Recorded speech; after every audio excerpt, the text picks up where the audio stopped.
Welcome to Luca and Miguel. Enjoy the video. You start by prepping the workpiece and tool so every action aligns. First, choose the snap size that matches fabric or leather and set the plier dies accordingly. Once done, mark the precise spot with a ruler and create a small pilot hole using an all or 1/8 punch. This prevents tearing. Make sure the material lies flat and the plier grips are clean. Now position the male cap under the top die. Steady control here prevents misalignment later. You now perform the crucial crimping step where alignment matters most. Place the cap on the top die and the socket on the bottom so convex surfaces face outward. Thread the post through the pilot hole. Once the post seats in the anvil, bring plier handles slowly together, applying even pressure until you feel resistance and the metal flares to secure.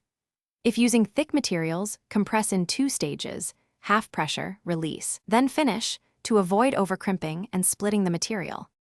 You complete the job by testing and addressing common failures.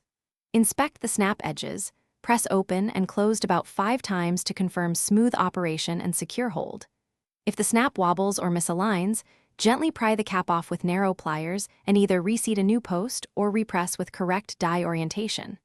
A key troubleshooting tip: if crimping fails repeatedly, check die wear and pivot stiffness.